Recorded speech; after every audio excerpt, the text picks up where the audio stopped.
El país del eterno cielo azul. Así le dicen a Mongolia.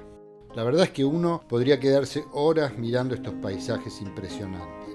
Cuando mi amigo Charlie me propuso hacer un viaje hasta acá, me acordé de la tribu Satsang, uno de los grupos humanos más aislados del planeta.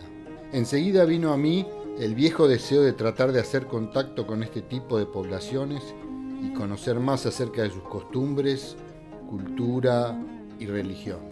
Nos contagiamos el entusiasmo uno al otro y emprendimos este viaje al encuentro de una de las últimas tribus nómades que aún sobreviven sin ningún contacto con la globalización.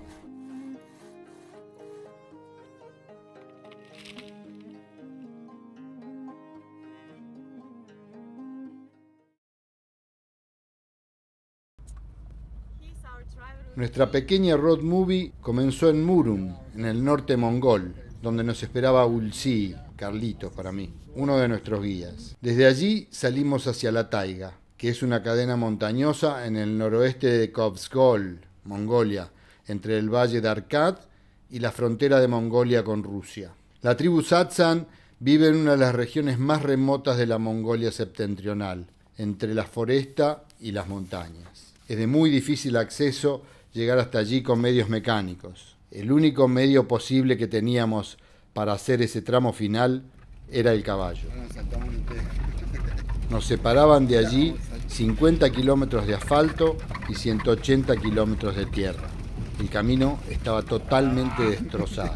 Por momentos aparecían 1 millón de pozos ininterrumpidos y la velocidad a la que íbamos era similar a ir a paso de hombre. Nos golpeábamos los hombros contra el vidrio todo el tiempo, pero era tal el entusiasmo que teníamos y la curiosidad que le hacíamos frente a todo eso con facilidad. Estábamos adentrándonos de a poco en las tierras de Genghis Khan.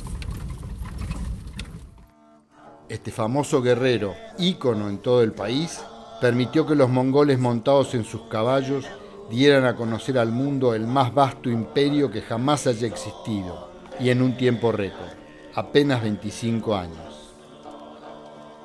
Mongolia se generó bajo el liderazgo de Genghis Khan, el emperador de todos los hombres. Era venerado y aún lo veneran en nuestros días. En 1206, Genghis Khan consiguió crear la caballería militar más poderosa y disciplinada de la tierra, capaz de movilizarse para la guerra muy rápidamente. Genghis Khan creó la temida guerra relámpago, una táctica que aún usan los ejércitos mongoles actuales. Este héroe nacional y sus sucesores conquistaron toda Asia y la Rusia europea. Se dice que 1 de cada 200 mongoles es descendiente de Genghis Khan.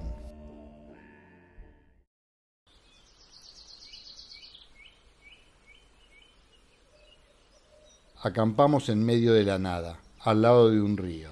Después de la caída del sol, refrescó mucho. A la noche comimos sopa y carne con fideos. Yo decidí dormir en la carpa, mientras que Charlie se acomodó en el auto. Me desperté temprano, a eso de las 6:30. Los demás dormían y hacía muchísimo frío. Me puse a meditar un poco al lado del río, bien abrigado, esperando el amanecer.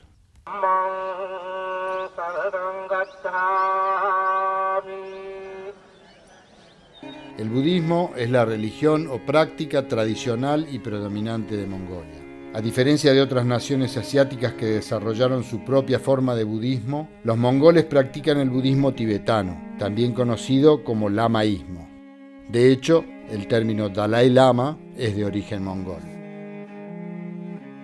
Si bien la Constitución de Mongolia garantiza la libertad de culto y existen minorías de chamanistas, cristianos, musulmanes e hindúes, muchísimos mongoles consideran el budismo tibetano como la religión tradicional del pueblo mongol, seguida por el 93% de la población.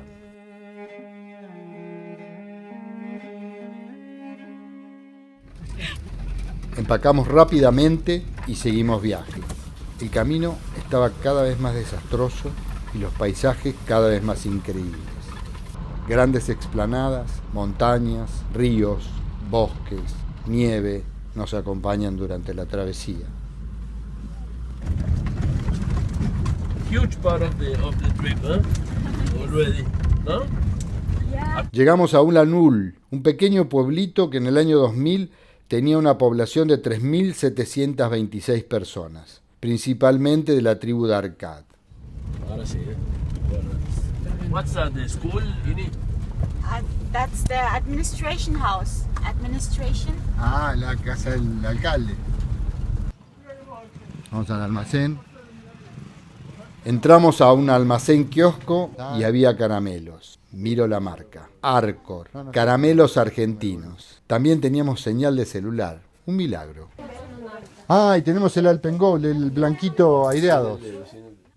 Visitamos a una familia nómade de la tribu de Arkad. Allí nos enteramos que se mueven con sus cosas y su ganado 4 veces por año. Nos invitaron a pasar a su carpa y nos convidaron algo de comer. Nos dieron yogur casero con enormes grumos y pan frito. También nos contaron que sus 3 nietos estaban pasando las vacaciones con ellos y que su hijo más chico de 15 años estaba entrenando varios caballos para la gran carrera anual.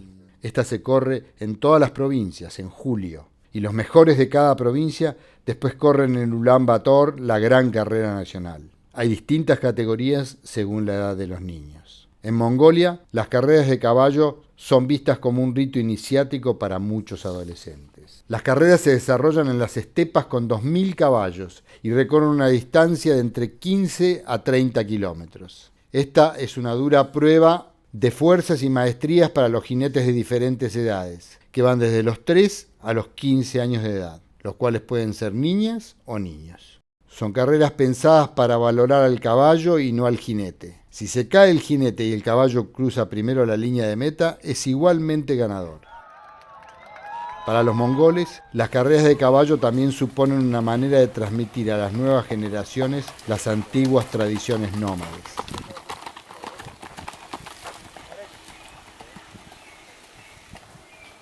Nos sacamos fotos con ellos. Les regalamos unas cuantas cosas que teníamos. Charlie les dio unos cigarritos. De todo lo que le dimos, tomaron un poquito y lo pusieron en el fuego, para no tener mala suerte. En el fuego hay dioses con los que hay que compartir todo. Cruzamos varios ríos, algunos vadeándolos, ya que no siempre había puentes. Ahí viene nuestra camionetita, siempre lista. Todo lo puede. Dulce un capo. Ahora más vale que pare de esto y me suba porque si no me deja. Bastante me enfrié las patas cruzando el río de Patas. Faltan para llegar al campamento 30 kilómetros, lo que es aproximadamente 3 horas. Estamos llegando al borde del White Lake. No sé si se ve por acá por la ventana, pero bueno, ahora lo vamos a filmar cuando lleguemos ahí. Salimos acá de Murum, hicimos esto, hasta acá son, no sé... Ese es el pueblito. 200 kilómetros, llegamos a Ulanul, y ahora llegamos a este lago que está acá, que es el lago Blanco, que es donde estamos Es ahora. el lago este. Que vamos a proceder. Llegamos al camp de Saganur, sobre el White Lake, un paraíso y un lujo total. El White Lake es un lago en las montañas Kangay, en el centro norte de Mongolia. Nuestro yurt, carpa, tenía 3 camas con colchas de duvet en donde descansamos muy plácidamente. Y vamos después acá en la montaña. Esa es la frontera con Frontera con Rusia. A esto lo hacemos a caballo. Llegamos hasta Saganur pueblo, en donde realizamos un trámite en gendarmería, ya que íbamos a estar muy cerca de la frontera con Rusia y era necesario contar con algunos documentos. También aprovechamos para hacer algunas compras. En cualquier momento paramos a almorzar donde encontremos un lugar lindo que no sabemos cómo hacer. Vamos a hacer un picnic con lo que se llaman algo parecido a empanadas de este Empanada lugar. mongola. Acampamos al lado del lago y recargamos las reservas de nafta. Dentro de la camioneta llevábamos unas bolsas de cuero cosidas a mano que trajo el entrenador de caballos. Al rato de estar en el lugar, vinieron unos chiquitos muy curiosos y nos sacamos unas fotos. Vimos camellos a lo lejos y entonces me acerqué para verlos más de cerca. Los camellos que viven en Mongolia son los bactrianos, que son los que tienen 2 jorobas y no una como sus parientes de Arabia. Estas jorobas otorgan al camello su legendaria capacidad para resistir largos viajes sin agua, incluso en las duras condiciones del desierto. Conforme la grasa se agota, las jorobas se van reblandeciendo y quedan fofas. Estos rebaños sobreviven en el desierto del Gobi de Mongolia y en China, aunque en total no superan los 1000 ejemplares. El pelo que cae del camello se peina, se esquila y luego se recoge. En Mongolia, el pelo de camello es usado por los pastores nómades para hacer yurtas, ropa de invierno y alfombras. El hilo de camello de mejor calidad es producido por los hogares nómades de Mongolia y de China, en donde las mujeres hilan en usos de caída el pelo recogido. Debido a la carencia de infraestructura, solamente muy limitadas cantidades de pelo de camello alcanzan los mercados internacionales.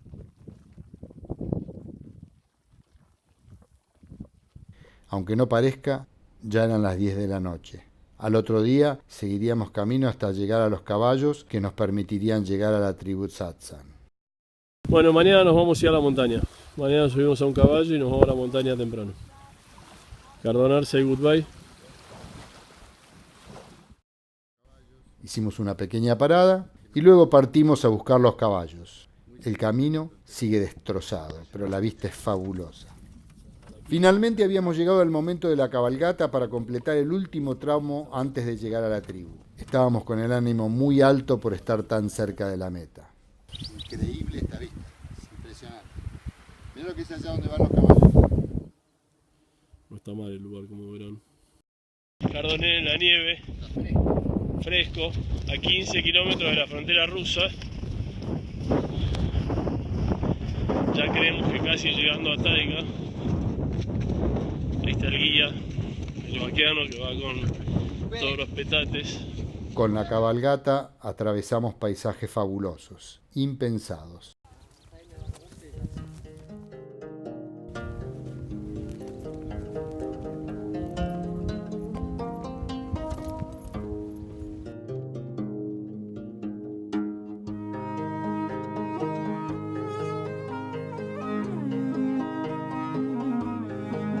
Nos dijeron que la última parte la íbamos a hacer a pie porque era demasiado empinada.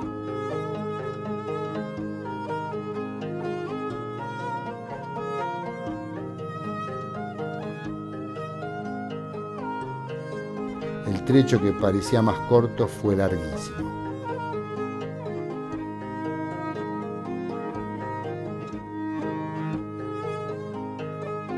Era maravillosa y muy motivadora la sensación de ver a lo lejos el campamento Satsan, aún estando destrozados como estábamos.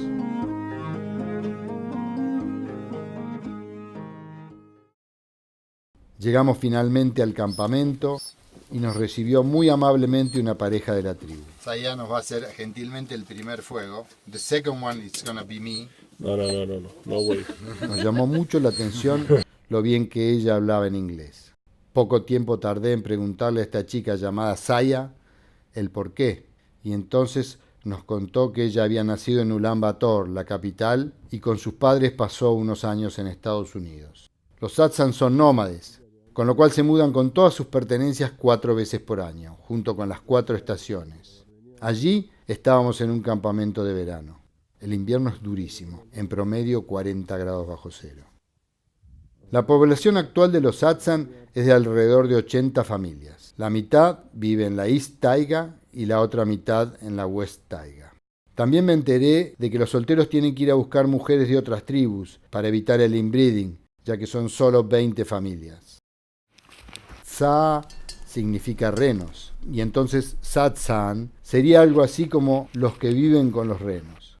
Sus carpas se parecen a las que hemos visto tantas veces en las películas de indios americanos, hechas con varas de madera de alerce y cubiertas con pieles, fieltro y lona. Cuando las construyen, toda la familia participa en el montaje de la carpa. Son de construcción rápida y protegen muy bien del terrible frío invernal, incluso a los visitantes como nosotros que pasan a conocer sus campamentos. Nuestra carpa se transformó en el comedor comunitario del grupo. Ulsan construyó una mesa con un hacha pequeña en no más de 10 minutos.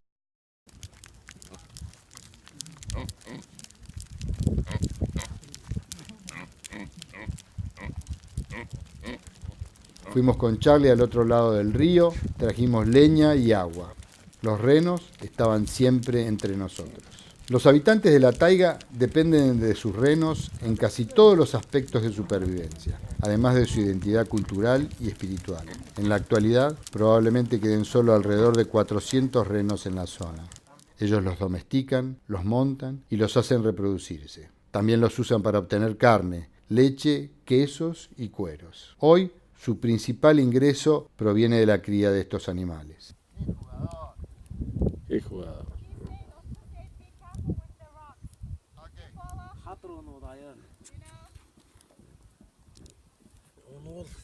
Ah, Creo que dobla para un solo lado.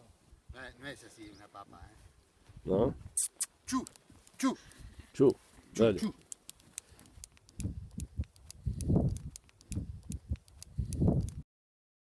Ella es Saya. Nos contó que su padre, mongol, trabajaba en una ONG y fue enviado a USA siendo ella aún muy pequeña. Saya vivió 10 años en Denver. Luego hizo estudios sobre trabajo social en Shanghai y trabajando para una ONG mongola llegó a la tribu Atsatsan hace ya varios años. Allí conoció a Ulsan, el hijo del jefe de la tribu, del cual se enamoró inmediatamente. Más tarde se casaron y ya nunca más se fue de allí. Decidimos entrevistar a Saya en su tipi tent. Así se llaman estas carpas donde vivimos. We are here at the taiga in the campament of the Tsatsan people near the Russian border. We are interviewing Saya, who's been extremely generous of giving us this interview, and also extremely generous and hospitable giving us Hosting us here. the nearby tent where we're staying. Saya is a part of this group, but is a very particular part of this group. So please, Saya, just tell us whatever you want. If you want to talk a little bit about your life or how you ended up being part of this very beautiful group of people. I've lived every life that's possible, and I've had many choices where I can make my life different. Just being here, the nature itself, the way the people respect each other and love each other, and how they show so much affection to their reindeers. Mm-hmm. It's so rich. Nothing can take this over. And here, I mean, that now there's so many people that are going towards materialized life that more people have more and more things, and Mm-hmm. in the end, what will these things give to you? You know, and it's in a way, it's nice to be more down in the earth. And because people here say that the more you give respect to the nature, the more you love the Mother Earth, the more the earth and the land will Gives give you you back. more. Yeah. So- How's the reindeer economy? So with the reindeers, when we migrate to new places, we are using the males as riding reindeers, and also we pack our luggage, all of our belongings on the reindeers when we move. In the summertime, when the females give birth in spring, we're able to take the milk, we're able to drink the milk, and in the winter time, the men are able to hunt with the reindeers because no horses can reach places with snow. Yeah. So reindeers are like a. What kind of hunting? There's still traditional hunting here, but the government banned hunting in 2001 Mm-hmm. for all over across Mongolia. So since then, it's been very, very secret. We still have to hunt to survive, of course. Yeah. What else can we do? But birds or what? The big hunting season is in the fall, so Mhm. we would hunt for moose, elk, bear, so okay. Animals that contains a lot of meat, Yeah.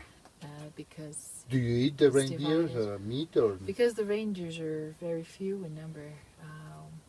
We do not slaughter them. Ah. So as you can see in this camp, we're about 400 to 500 reindeers Mm-hmm. for 20 to 25 families, so it's not really enough. If we have, of course, twice as more reindeers, then we'd be able to slaughter, but it's just not enough. Yeah. And In 1990s, they used to have a lot of reindeers. Then a big disease came, and then they wiped It out was half the brucellosis herd. or something like that? It wasn't brucellosis; it was a limping disease, so Uh-huh. where their joints would just stop Oh. working and they would die without eating Wow. anything. Wow. So that wiped out 50% of the population of the reindeers. Wow. So since then, it's actually just been growing now. Mm-hmm. So, and also on the side, we have a lot of predators. So you may think it's easy to live in the taiga with reindeers, but it's very difficult. It's more difficult than Mongolian livestock.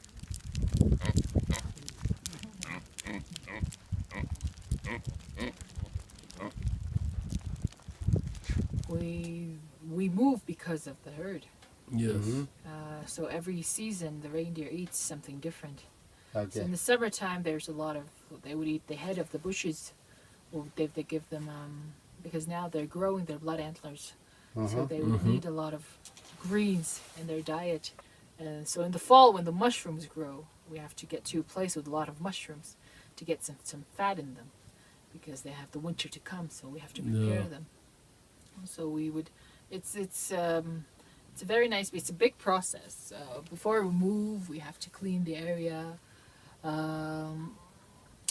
so that there's nothing. We burn the trashes and all these things. And, You burn the garbage or? we burn the garbage. We burn everything. We don't leave anything. So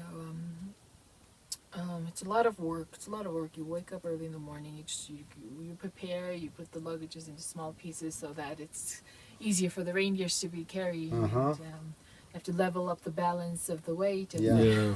so, It's a lot an of work. It's engineering process, no? It's a It's process lovely. that takes how much? 10 days or How long? something like that? Yeah. It depends on where we go. So we don't usually go for more than 2 days. So Okay. usually the next camp, the nearest camp would be about 3 to 7 hours away. Mhm. The longest would be about 2 days away. But it's there's a big change in the weather now. There's a big change in the environment. I mean, everybody says in the taiga, because we, the people here, we feel it the first, the changes in the environments, because we live in the nature ourselves. Yeah. So now we don't even in the winter we don't receive so much snow anymore. It's not so cold anymore. Mhm. And in the summertime it's very hot. The big rivers that are shrinking away. There's all these little changes that you notice when you live in the taiga. And the people here, or elders, they say here that the earth is dying in a way.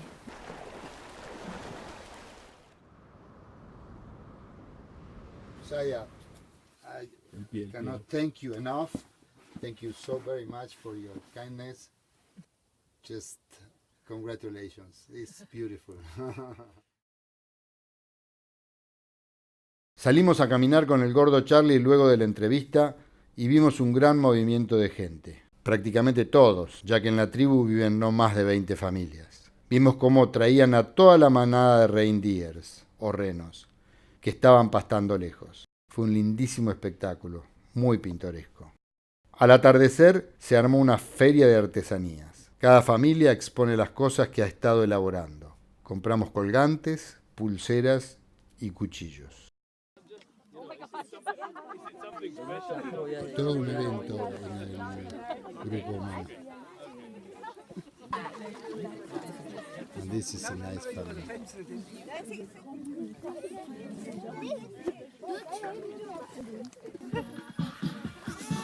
Hubo un show de despedida para los Peace Corps, un grupo de jóvenes voluntarios norteamericanos. Ellos estuvieron unos cuantos días enseñándole cosas a los chicos y partían al otro día temprano.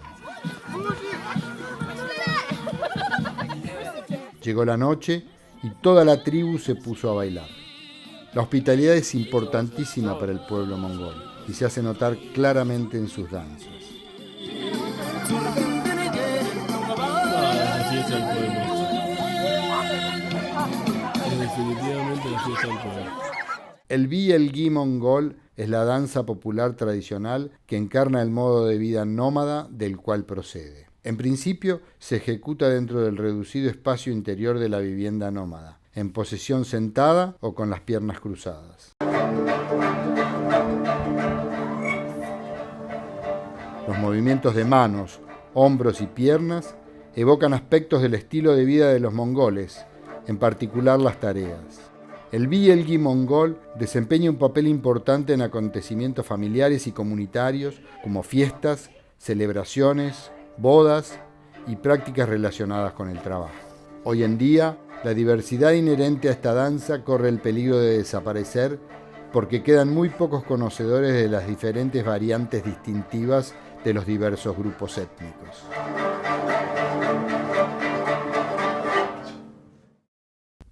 Cociné espaguetis para Charlie, Eni, Vaina y Gubé, un joven acompañante de Vaina que venía con los caballos y es un fabuloso jinete. También estaban Saya y Ulsa.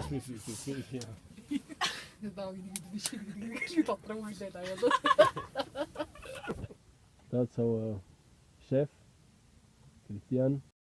Exactamente a medianoche fuimos los 4, con Eni y Vanya, a la carpa de la chamana.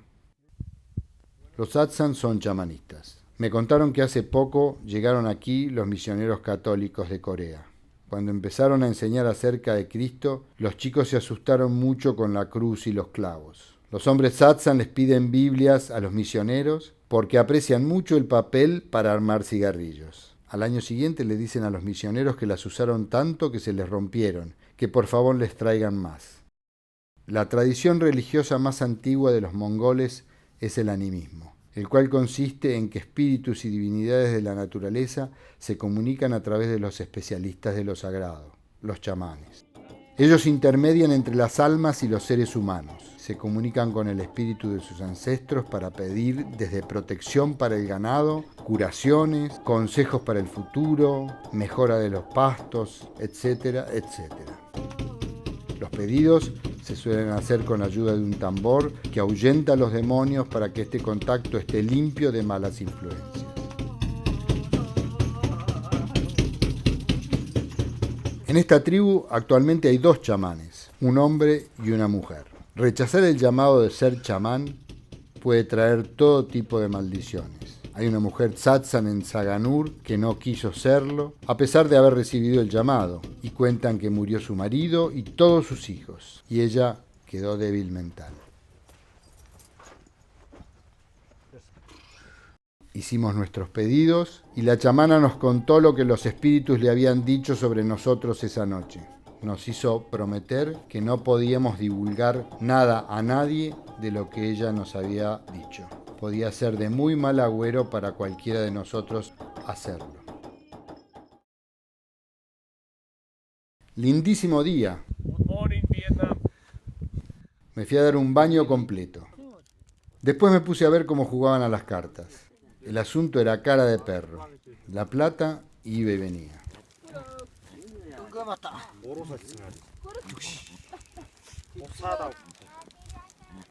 Había llegado la hora de partir. Cargamos todo en los caballos. Fuimos a agradecerle a Saya y a su marido por toda la hospitalidad de esos días que compartimos. Algunas pocas palabras que aprendimos fueron Sambanó, que es el saludo formal, Sansanó, que es el saludo más informal, Bair Tla, gracias. Baikla, Baikla. Baiste es goodbye. Baiste. Finalmente llegamos a donde estaba Ulsi, Carlitos, esperando con el camioncito. Repaso mentalmente algunas de las cosas que fui aprendiendo en estos días de convivencia con la tribu. Cuando hago este tipo de viajes, no genero ningún tipo de expectativa. Simplemente voy a encontrarme con lo que haya y suceda, sea lo que sea. En esta oportunidad fue algo fenomenal para mí descubrir la resiliencia de esta gente para seguir viviendo en forma nómade, mudándose cada 4 meses, armando y desarmando sus campamentos y llevando todas sus pertenencias con ellos. Es realmente fascinante pensar que alguien pueda transportar todas sus posesiones materiales en el lomo de algunos renos. El contacto que tienen con la naturaleza es purísimo y directo. La cuidan, respetan y se relacionan con ella en una forma totalmente natural y sin cuestionamientos. La relación con el uso del tiempo es totalmente relajada. No se perciben momentos en que falte o sobre el tiempo. Son enormemente solidarios y amigables. Hacen favores con una naturalidad absoluta. Eso no quiere decir que sean mejores o peores que nosotros, son simplemente distintos. Soy muy cuidadoso con la falsa idealización que usualmente se hace de este tipo de grupos. Hay personas con más miserias, otras con más virtudes, no todos son buenos, no todos son malos, son fabulosos en su relación con los animales. Los tratan en forma muy parecida a los humanos, sin embargo son cazadores. ¿Es esto una contradicción? En absoluto. La caza es un medio de supervivencia y agradecen a la naturaleza esa posibilidad. Lo toman como una ley absolutamente natural. Los Satsang se están extinguiendo. Cada vez son menos los grupos como estos que resisten la ausencia de contacto con la civilización. Son seres de los que sin duda tenemos mucho por aprender.